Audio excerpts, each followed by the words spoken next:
Namaste, Pranam, Gita Dhyana.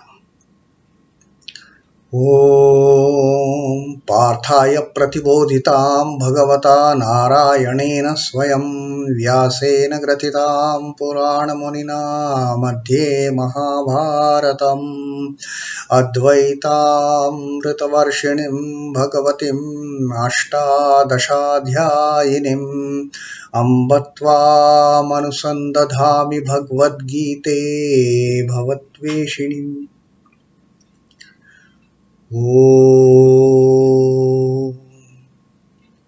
Bhagavad Gita, with which Lord Narayana himself gave enlightenment to Arjuna. The ancient sage Vyasa included it in the Mahabharata. O Goddess, showerer of the nectar-like knowledge of non-dualism contained in your 18 chapters. O my affectionate mother, the destroyer of rebirth, I meditate upon thee. Krishna Vandana. Vasudeva Sutam Devam Kansachanuramardanam Devaki Paramanandam Krishnam Vande Jagadgurum.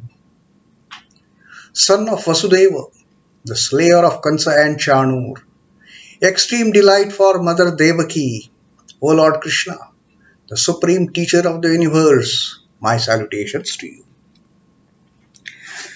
So our reading from the Bhagavad Gita, 6th Adhyaya, Dhyana Yoga, and today we are reading 18th Shloka, where Sri Krishna is going to tell us, when may it be said that the yogi is an adept in meditation?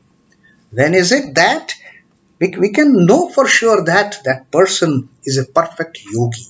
Before the 18th Shloka, the 17th shloka that we read the last time, Sri Krishna has told us what kind of person is for whom this yoga becomes destroyer of misery, destroyer of pain, destroyer of unhappiness. What are those conditions under which the yoga, when a yogi performs, becomes yogaha bhavati dukkhaha, destroyer of pain, destroyer of the unhappiness. That is when a person lives his life in moderation. Moderate eating, moderate recreation, that is also required. Moderate in efforts put in getting any work done, and moderation in sleep as well as in wakefulness. Everything to the point, everything up to the mark, no excess, no abstaining, everything in moderation. For that person, yoga becomes destroyer of pain. Dukkhaha yoga becomes. Now, what is it in 18th shloka? Sri Krishna is going to tell us what is it doing which the yogi becomes perfect. So Sri Krishna says, yadā viniyataṁ chittam ātmanyevāvatiṣhṭhate niḥspṛihaḥ sarva-kāmebhyo yukta ityuchyate tadā. Yukta ityuchyate tadā. Then that person is considered to be a perfect yogi. Yukta. Yukta is perfection in the yoga. The one who has attained perfection in the state of yoga, in the state of meditation.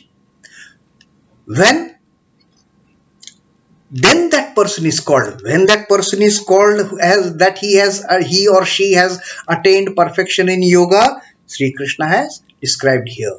Yadā viniyataṁ chittam. Viniyatam is controlled, full mastery, perfect control of chittam, of the mind.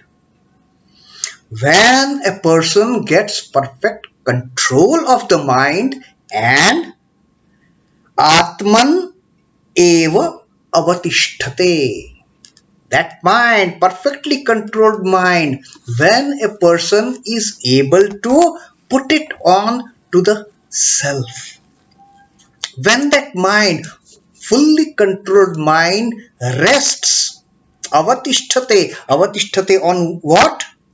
Atman eva, only on the Atman, only on the self, the one which is residing here in our hearts. Having perfectly controlled the mind, that perfectly controlled mind is put only on the Atman. And while doing this, niḥspṛihaḥ sarva-kāmebhyo, free from desires for all sorts of desires, free for longing, free from longing, niḥspṛihaḥ, that earnest longing sometimes we have. I must have that, I must have that sweet, I must have that thing in my home, I must have that kind of television, I must have that kind of a thing in my house, I must have that kind of thing for me. That kind of longing for material objects, that is sarva-kāmebhyo niḥspṛihaḥ, that longing is gone.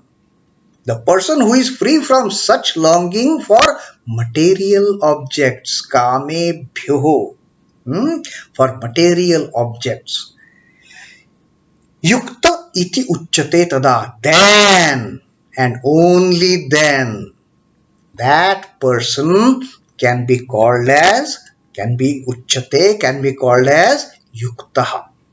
Then that person can be called as a real yogi, not otherwise. Having all the desires for all sorts of material objects, sitting in meditation, that person can never become a yogi.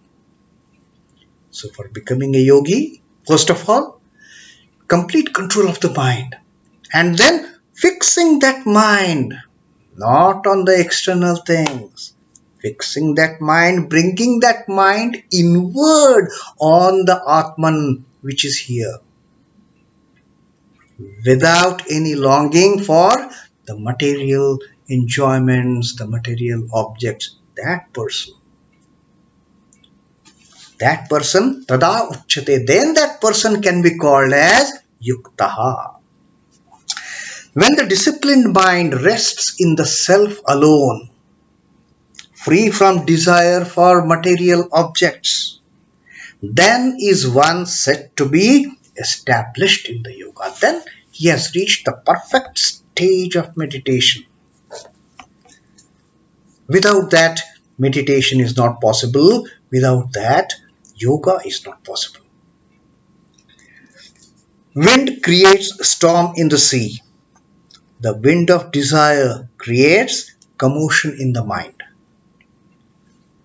In the ocean, when there is a strong wind, that creates a storm. In the same way, the desires, they create storm. Desires, they create commotion in the mind. The spruha for kama. And therefore Shri Krishna says, become niḥspṛihaḥ sarva-kāmebhyo.